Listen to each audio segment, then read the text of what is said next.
51 over here. I hope you're having a splendid day wherever you are in the world. It's clear that it's early in the morning because my very enthusiastic introduction is not as enthusiastic as usual. Not the point. Guys, welcome back to the Motorsport Lounge. Welcome back to another podcast. And today I'm doing it solo. I'm un momento. Why do I always say that? That just means wait a moment. I'm such a nincompoop. Not the point. I'm taking a solo stab at it for the Mexico City Grand Prix. So, without further ado, make sure that if you enjoy yourself anyway throughout this podcast to hit a like. You know, just drop it down below. It's only going to take you 2 seconds. And the button makes a nice, white illumination when you hit it. So, hit that like button.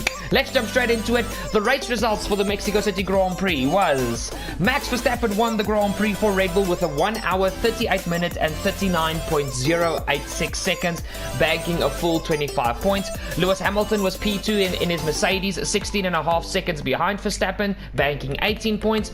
Sergio Perez was third for Red Bull. Just about, just over a second behind Lewis. Those final 20 laps between Hamilton and Perez was quite entertaining. Perez goes home with 15 points. Pierre Gasly was P4 for AlphaTauri, Mr. Consistency as always. 63 seconds behind the leader Verstappen, banking 12 points. Then P5 and P6 were the two Ferraris of Charles Leclerc and Carlos Sainz. P7 was Sebastian Vettel for Aston Martin. Brilliant race from Sebastian Vettel. Kimi Räikkönen was in P8 for Alfa Romeo, and Fernando Alonso was in P9 for Alpine. Those three veterans absolutely blitzing it in their midfield/back marker cars. Well done from those three. And taking home the final point was Lando Norris in P10 for McLaren. Then you had Antonio Giovinazzi in P11 for Alfa Romeo. Brilliant weekend from Gio, just didn't have the pace that Kimi had in the other Alfa Romeo. Daniel Ricciardo was in P12 for McLaren. Esteban Ocon P13 for Alpine with Lance Stroll in P14 for Aston Martin. Valtteri Bottas unfortunately ended in P15, 2 laps down from Verstappen, but also stealing the fastest lap, so neither Red Bull driver could take it. George Russell was in P16 for Williams, with Nicholas Latifi in P17 in the second Williams, and in the last car of the finishers was Nikita Mazepin, 3 laps down. And your 2 retirements were Mick Schumacher and Yuki Tsunoda for AlphaTauri. Well, Mazepin in the Haas, Schumacher in the Haas, Tsunoda in the AlphaTauri. Now, the Constructors' Championship standings after the Mexico City Grand Prix. It feels so stupid to say that because I'm used to saying the Mexican Grand Prix, but it has been permanently renamed now to the Mexico City Grand Prix, which to me is stupid, not the point. The Drivers' Championship after the Mexico City Grand Prix. Haas Ferrari are still in P10 on a big fat round 0. Alfa Romeo have now moved up to P9, are still in P9 on 11 points. Williams in P8 on 23. Aston Martin Mercedes in P7 on 68 points, with AlphaTauri Honda and Alpine Renault tied in P5 and P6 on points on 106. That's going to be a very juicy battle towards the end of the season. McLaren Mercedes on 255 points in P4, just behind Scuderia Ferrari in P3 on 268.5 points. Red Bull Racing Honda are in P2 now on 477.5 points, only 1 point behind Mercedes. AMG Petronas Racing on 478.5 points. Now, before we get into the talking points, we just need to talk about one little thing before that, and that is the current Drivers' Championship standings after the Mexico City Grand Prix. And those standings are: Nikita Mazepin is still in P20 on 0 points, with Mick Schumacher in P19 on 0 points. Antonio Giovinazzi is in P18 on 1 point, with Nicholas Latifi in P17 on 7 points. Kimi Räikkönen is in P16 on 10 points, 6 points behind George Russell in P15 on 16 points. Yuki Tsunoda is in P14 on 20 points, with Lance Stroll in P13 on 26 points. Sebastian Vettel in the second Aston Martin is in 12th place on 42 points, only 4 points behind Esteban Ocon in the second Alpine on 46 points. The lead Alpine Fernando Alonso breaks into the top 10 on 60 points, with Pierre Gasly in P9 on 86 points. Daniel Ricciardo is in P8 on 105 Drivers' Championship points, just behind the two Ferraris of Carlos Sainz in P7 on 130.5 and Charles Leclerc on 138 points in P6. Lando Norris still occupies P5 on 150 points, with Sergio Perez in P4 on 165 points. Third place is Valtteri Bottas on 165, with Lewis Hamilton in P2 on 293.5, and the Drivers' Championship leader at this stage is still Max Verstappen for Red Bull on 312.5. Now let's jump straight into the talking points, guys. So first of all, let's talk about the big moments at turn 1 and turn 3. So obviously you had a phenomenal drag race between the two Mercedes and Max Verstappen, who clearly got a better getaway than the two Mercedes. Who was on pole position again? Was it Hamilton or Bottas? I think it was Hamilton. But basically heading into the first corner, Bottas was sandwiched in between Hamilton and Verstappen. Verstappen went for the outside line, Lewis for the inside line, and Verstappen was just exceptional on his brakes heading into the first corner, out-braking both Mercedes second to none and taking the lead of the Grand Prix. And I mean, it's been a trend with Mexico as well as with Russia in the past few years. Like, you don't want to start on the first row of the grid because it's such a long run to turn 1 that the slipstream is just overpowering, and the second row is actually the place to start.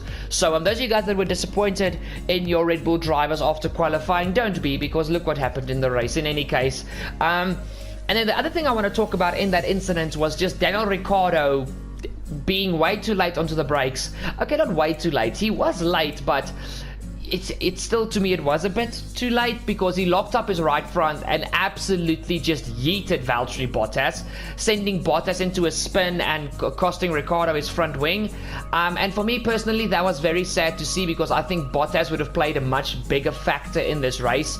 If he didn't get spun, I think Hamilton would have had a lot more support from his teammate like Verstappen had from Perez.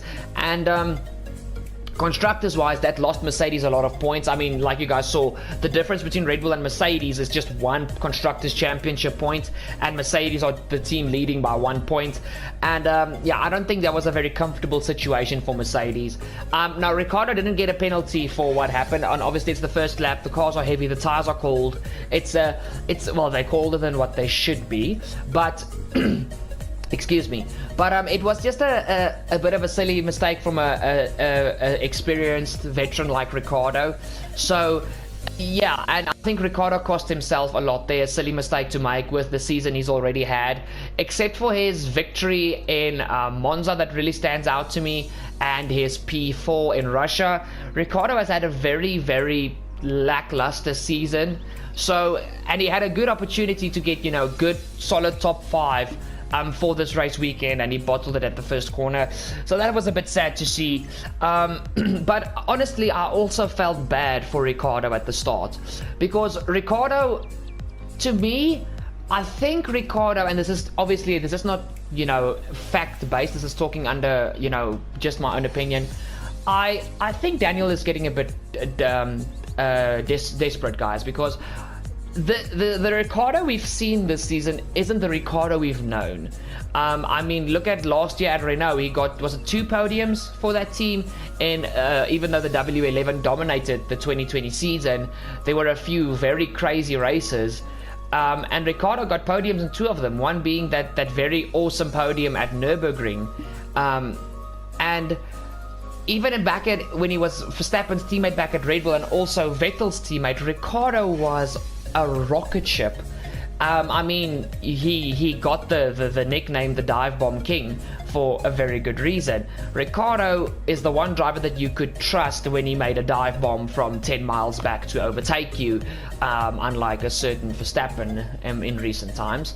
But this season is just not the Ricciardo we are used to, and I actually don't just feel for Ricciardo, I feel for the Ricciardo fans out there, because I know Daniel Ricciardo has got a massive fan base, and I can honestly understand why you guys are just, you know, so disappointed in Ricciardo's performance this season. Hopefully he's back to his old self next season, because we all thought at the start of the season he was going to absolutely trounce Norris, and the complete opposite happened. Norris has just been on another level this season. And like I talked to a lot of the Motorsport Lounge members recently, guys, I think finally Lando Norris can be classified in that exceptional talents bracket along with Verstappen, Leclerc and Russell, as the younger drivers, if you guys know what I mean, the new generation coming in. And honestly, for me, I would put Carlos Sainz in that bracket as well, because Sainz this season has been something exceptional, and the way Sainz is performing at this stage, Sainz might even beat Verstappen to the driver of the season ratings for our little, driver of the season championship. So yeah, but back to the Ricciardo topic. I really felt bad for Daniel Rick, because you can really see he's trying and he's putting in the effort, but he's just not getting the results. But I do think Ricciardo's experience next season, with the cars changing so dramatically, I think Ricciardo is going to have a good season next year. So don't lose hope yet, Danny Rick fans. Don't lose hope yet. And now talking about the person that Ricciardo spun, Valtteri Bottas just can't get any luck in 2021. This has been I think this has been Bottas's worst season as a Mercedes driver. Not even close to Hamilton. Struggling to actually match the two Red Bulls. Sometimes having a Perez weekend, second Red Bull seat weekend, and falling into the midfield. And 9 times out of 10, it's not even Bottas's fault. He's either screwed by a red flag, or somebody making contact with him, or an unfortunate situation where he has to back off and like 5 drivers go through. Bottas just hasn't had any luck in 2021.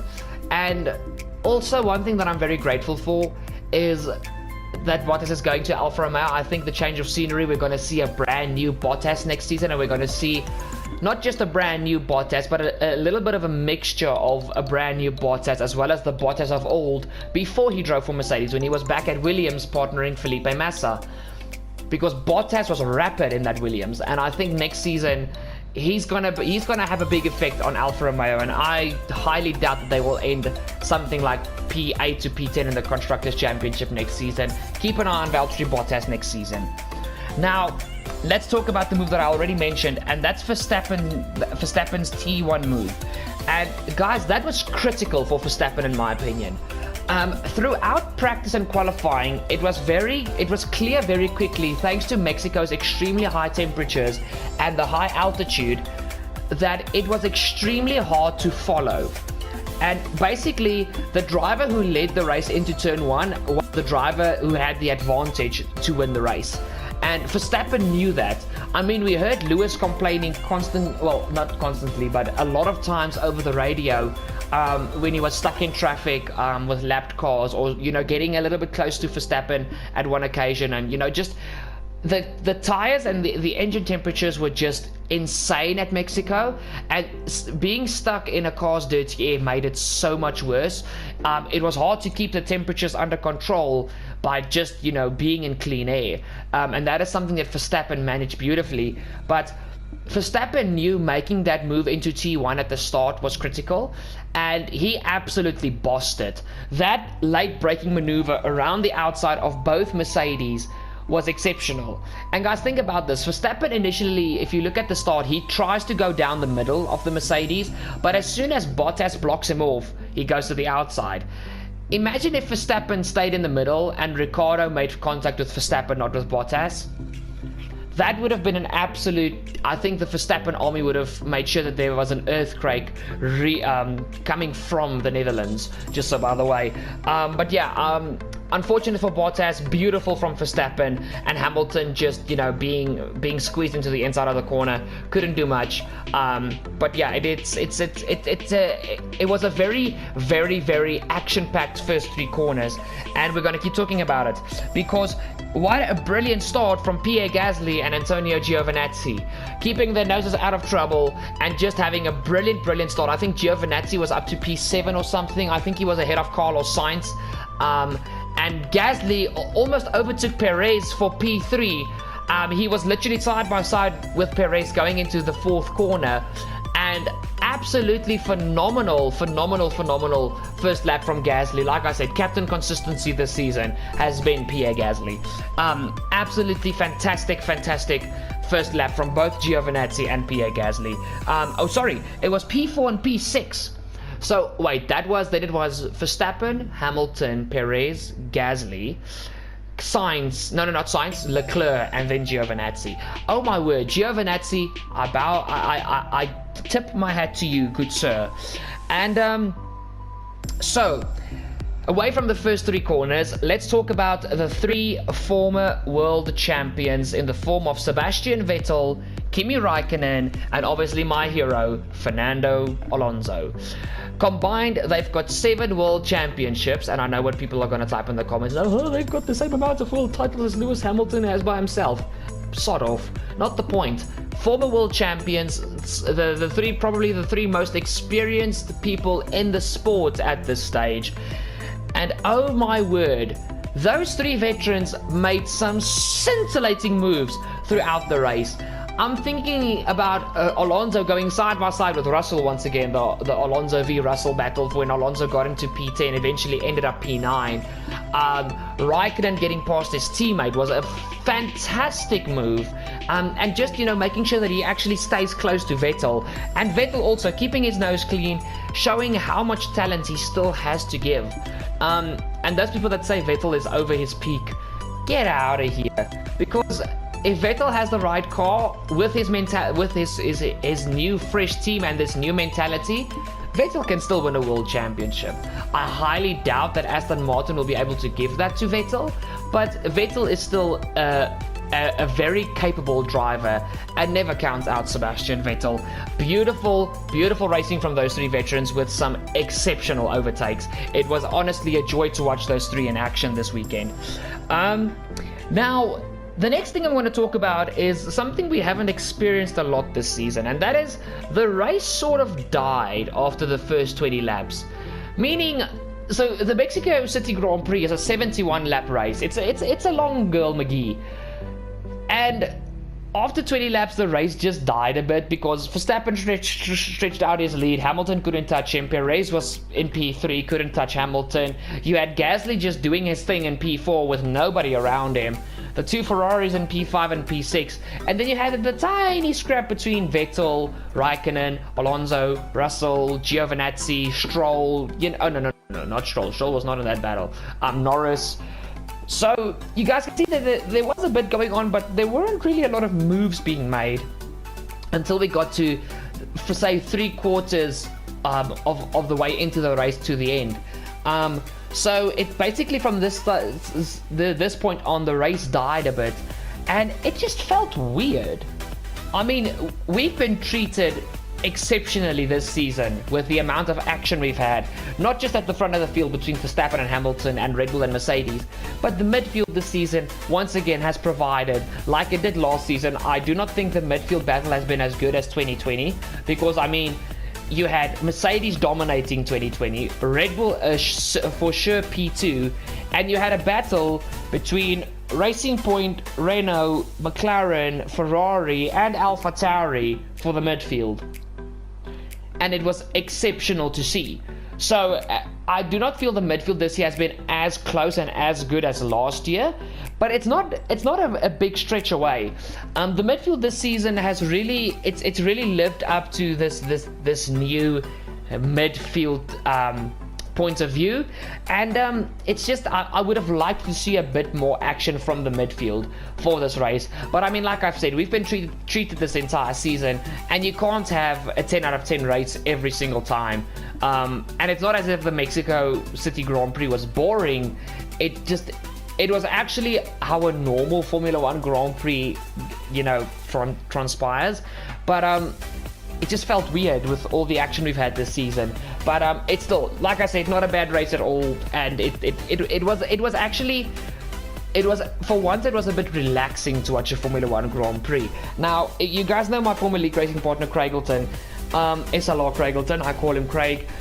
Craig is one of those people that he doesn't like, adrenaline rush and you're like, no, overexcitement. He's not somebody that really enjoys that as much as me. Sorry, I almost said normal people. Sorry, that would have been very rude. But he doesn't like it as much as me. This season to me has been exceptional because I love an adrenaline rush. I love being on the edge of my seat. I love not knowing what's going to happen next. And Craig said for once, this is one of the races that he enjoyed most. because he could just sit back, relax, keep an eye on the times like he usually does, and just enjoy the race for what it is. Enjoy the cars going around that track. Just enjoy the sport for, you know, what it is and always will be. And that is something that I tend to agree with for him on this race, because I can even, me myself, watching the race with my dad, it was just very calm and collected. A nice race to watch. You know, you can keep your eye on everything. There's not 10 things happening at the same time, so you can't follow half of the things. It was just a very solid race, and it was enjoyable. So yeah, now let's go to the Bottas and Ricciardo. Did their absolute best to recover, but dirty air killed their push. Now, the thing about this topic is, like, guys, I already touched upon it with the critical move that Verstappen made at T1. Dirty air this weekend, it was a problem, and I think that's the same reason why we didn't see so much midfield battling like I just talked about. It's the dirty air this weekend in Mexico was probably the worst of the season, and the drivers just couldn't stay in each other's dirty air for more than a lap.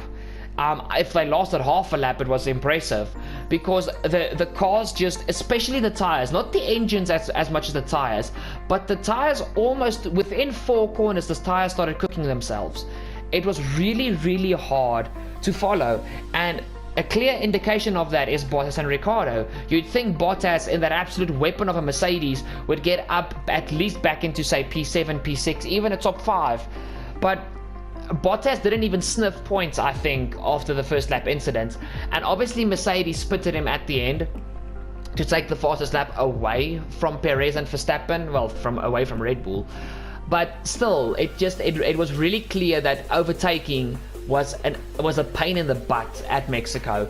And the same goes for Ricciardo. Obviously, he was at the back of the field with Bottas after the first lap incident, and he just couldn't overtake. I mean, the McLaren has got the Mercedes engine back in the car. It's a weapon in a straight line. It's a good chassis. It's got good aerodynamics. And Ricciardo just couldn't overtake. As soon as he got into dirty air, there was a problem with something overheating. Some drivers even complained about brakes overheating with the dirty air. And to get to a stage where your brakes overheat, where they're actually, with modern F1 cars, the cooling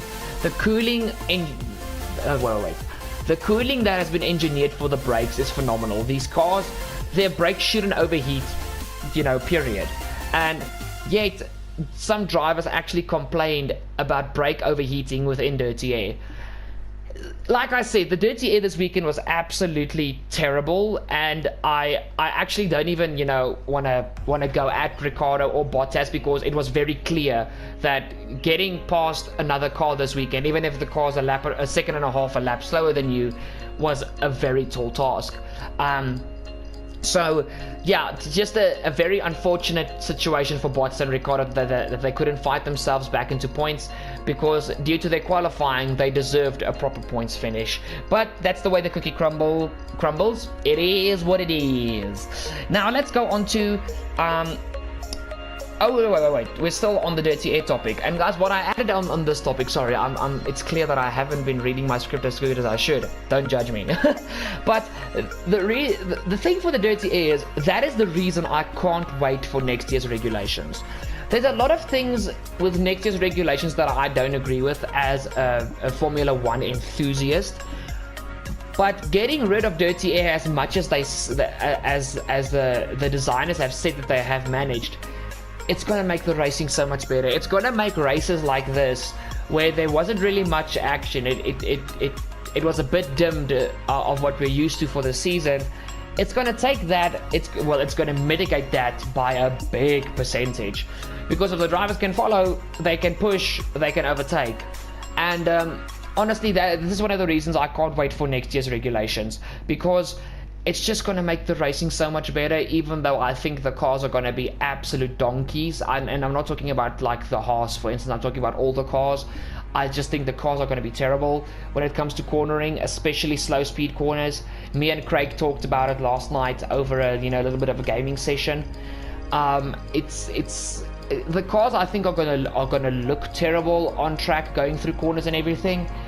But we don't know yet. We're gonna have to wait and see. But that is the indication so far. But still, can't wait for next year's regulations to make the racing itself better, because that is what we all love. Good, clean. Emphasis on the word clean for my Max Verstappen fans. Good, clean, hard wheel-to-wheel racing, like Alonso versus Hamilton at Hungary, Alonso versus Russell at the Red Bull Ring. You know, that class of racing. Now, let's go into the talk of the town, which is the two Red Bulls. Now, both Red Bulls' pace in clean air was exceptional. Now, I'm not just putting this down to Red Bull completely, but if you had clean air this weekend, your pace would have been good. But the reason I said the Red Bulls specifically is Verstappen and Perez in clean air were untouchable. And once again, Perez couldn't get past Hamilton because the dirty air was so horrendously bad. But in clean air, this Red Bull was untouchable at Mexico. Absolutely untouchable. It just performed so perfectly. And that is the one I'm going to use. It performed perfectly in clean air. Exactly what Verstappen and Perez needed. And with all due respect, Verstappen, who the hell is Verstappen? Perez deserved to oh my, great googly moogly, turbo, focus. Perez deserved to finish P2 in that Grand Prix. He had a phenomenal drive, you know, really supported Max, and obviously with much fresher tires at the end. The only thing that stopped Perez was the dirty air, and that was to me was honestly, it was very sad to see. But still, Perez's chase down on Hamilton was absolutely awesome. I think this weekend in Mexico was probably one of the only times this season where people who don't know Perez as well as I do, like I call myself an F1 OG, people could really see Perez's talent this weekend and how good he is when he turns it up to 11. Perez is one of the best of the modern times. Really, he is. He's one of the drivers that I feel should have won a world championship already, but he had the same situation as Gasly and Albon, where very early in his career he was pulled up to McLaren and he couldn't handle the responsibility because he was still very young and very inexperienced. But Perez, honestly, to me, is one of the drivers that deserves a world championship but just hasn't gotten one yet. He's a phenomenal driver, and this weekend's podium for him in Mexico was honestly something amazing. It was something amazing to see, and once again my Checo love came out, because I've got a soft spot for Checo Perez. I hate the fact that he's driving for Red Bull, because like you guys know already, I will never support Red Bull again after the Kvyat, Gasly and Albon situation, and also I just have no respect for Helmut Marko whatsoever, and I'm really quickly starting to lose my respect for Christian Horner as well. The team as a whole, I just don't like Red Bull, and I will never ever support them again unless they come under new management, and I mean Helmut Marko and Christian Horner get in the bin. But unless that happens, I don't think I'll ever support Red Bull again. So that's the only thing that I don't like about Perez being in Red Bull. But with next year's regulations, Perez's experience is going to help him a lot. And if Perez can figure out that car quickly next year, and the Red Bull is fast, he might have a chance at the world title. And I think for that reason, I will support Perez. Honestly, for that reason, I'm definitely going to get back onto the Checo Perez bus. But yeah. Now, the penultimate topic for this podcast is Mazepin once again disappoints. 3 laps down. He was lapped 3 times. Now obviously Mick Schumacher was taken out at the first corner along with Yuki Tsunoda, with the whole Ricciardo spinning Bottas and people avoiding action and bloody fish paste. Basically Schumacher and Tsunoda both just sandwiched Esteban Ocon, and they both just climbed over his front wheels, breaking their rear suspension. And yeah, just Mazepin.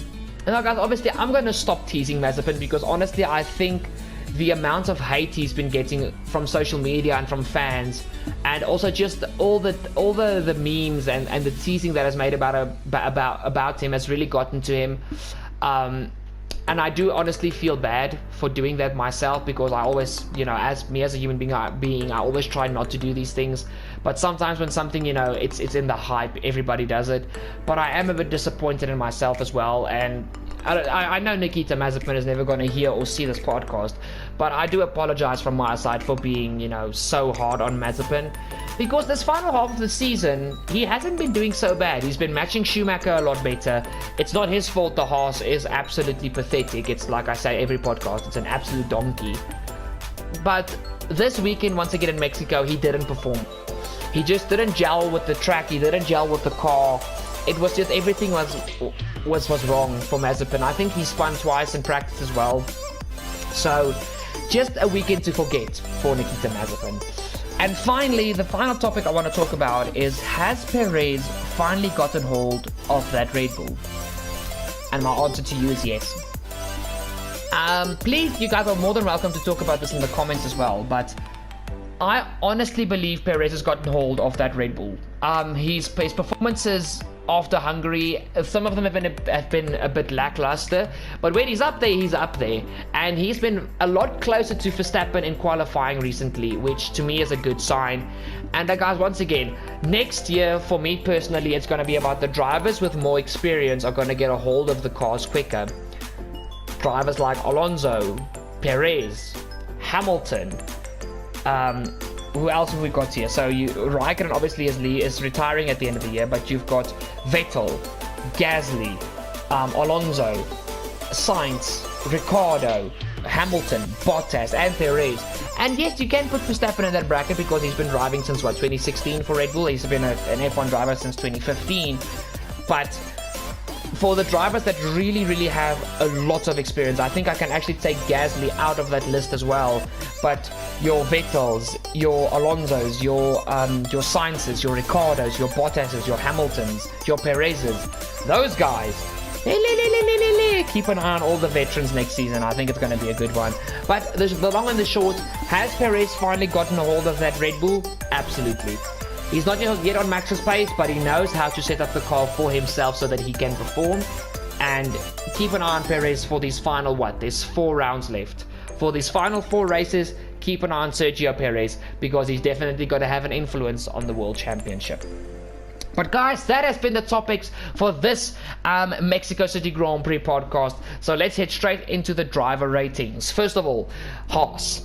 Nikita Mazepin, 3 out of 10. Like I said, a little bit of a disappointing weekend from Mazepin. And Schumacher obviously not making it past turn 3. Well, turn 4. He got past turn 3, but with a broken suspension.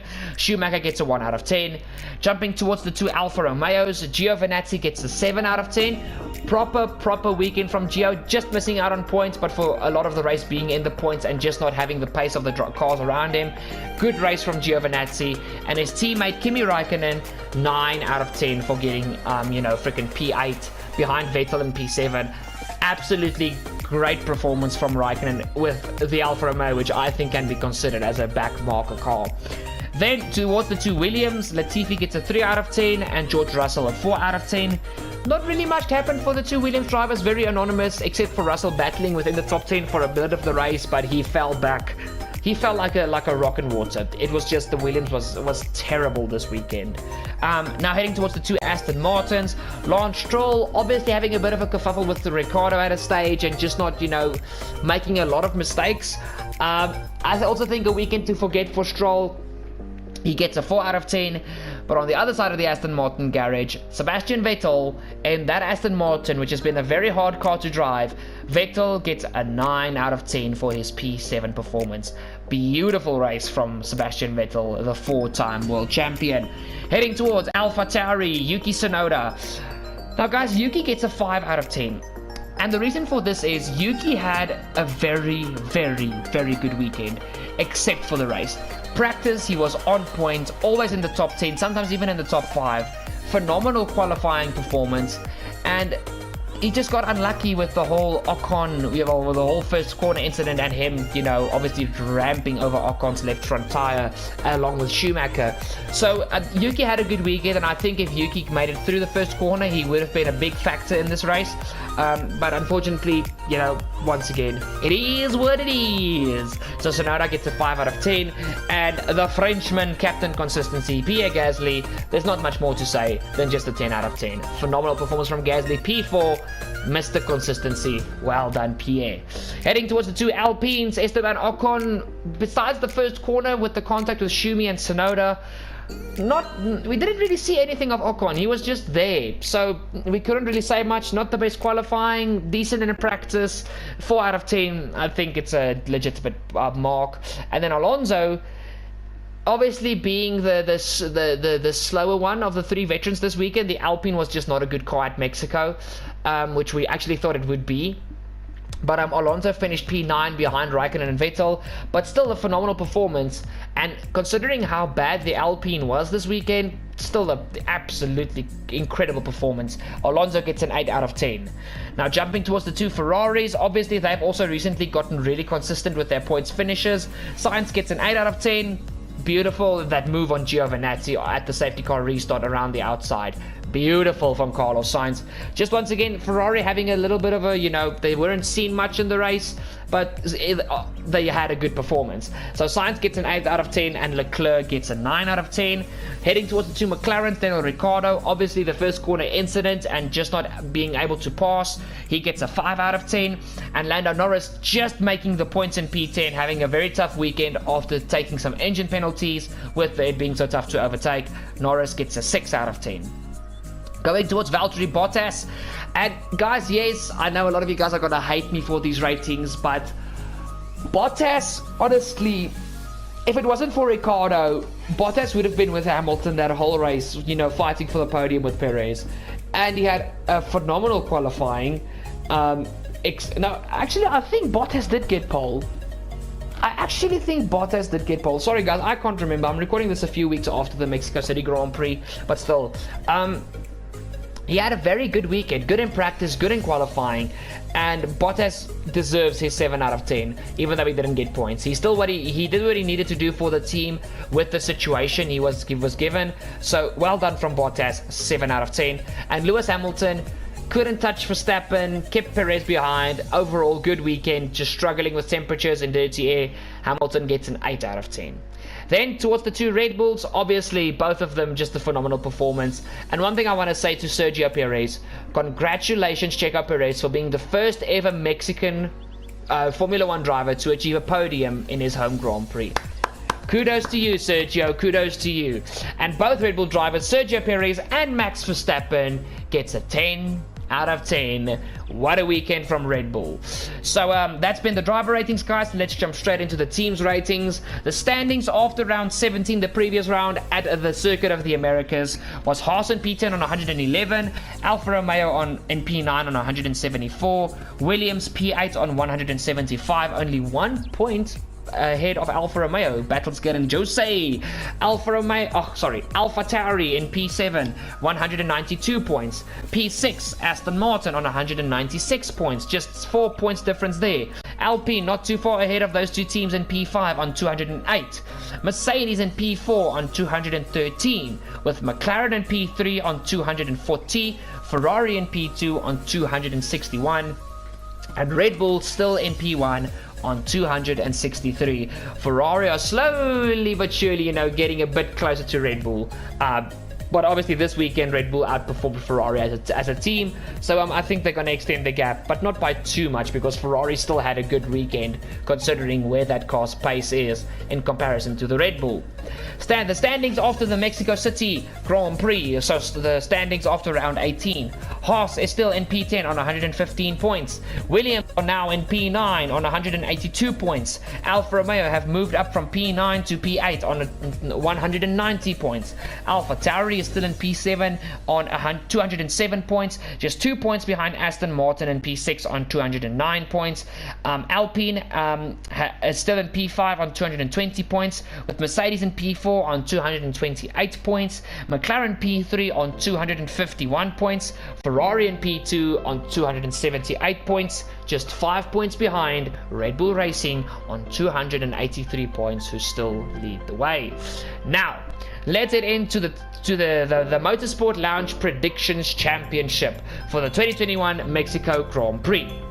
So, Melanie said Max stays in the lead of the championship, which did happen. Ferrari top 6, which happened.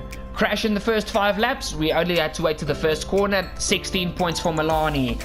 Oh, she is almost unstoppable with these predictions. Oh my gosh. My predictions were first lap contact, thank you very much. Aston Martin top 10, thank you Sebastian Vettel. Ferrari top 10, thank you both Ferraris, Carlos Sainz and Charles Leclerc. I also banked a full 16 points. Next we've got Jadepie. Max extends his championship lead, which he did. Perez on the podium, well done. She gets her points for that. And the McLaren top 10. She nearly didn't get that one, but Norris scraped into the top 10. So that is 16 points for Jadepie. Demi said Ocon top 7, which didn't happen. Perez win, which didn't happen unfortunately, but that would have been amazing. Bad pit stop for someone, and that obviously happened. There's always a bad pit stop at an F1 weekend. She gets 5 points. Boosted said Max wins, which happened. Ferrari overtake McLaren in the Constructors' Championship, which happened. Vettel beats Alonso in the race, which happened. 16 points for Boosted. Jonny said McLaren gain on Ferrari, which did not happen. Both Red Bulls on the podium again, which happened. And rain in one of the sessions, which didn't happen unfortunately. Jonny only takes home 5 points. Janco said Norris top 5, Russell Q3, crash in the race. No Norris top 5, no Russell Q3, but there was a crash in the race. 5 points for Janco. And finally, Jess said Hamilton beats Verstappen, which unfortunately didn't happen. It did happen in qualifying, but not in the race. Alpine top 10, thank you Fernando Alonso. And a Gasly top 10, thank you Pierre Gasly. So, 10 points for Jess. And the standings after the previous round were Janco in P8 on 81 points. We had a 4-way tie for P4 between Jess, Demi, Boosted and Jonny on 86 points. Jadepie was in P3 on 92. I was in second on 106. And Melanie was first on 128. Now the standings after round 18, Janco is still in P8 on 86 points, with Jonny and Demi tied for P6 on 91 points. Jess was in P5 on 96. No, sorry, Jonny and Demi was on 91 points. They are tied. Jess is in 5th on 96. Boosted P4 on 102. Jadepie P3 on 108. Myself P2 on 122. And 22 points in the lead is Melanie on 144 points. Insane.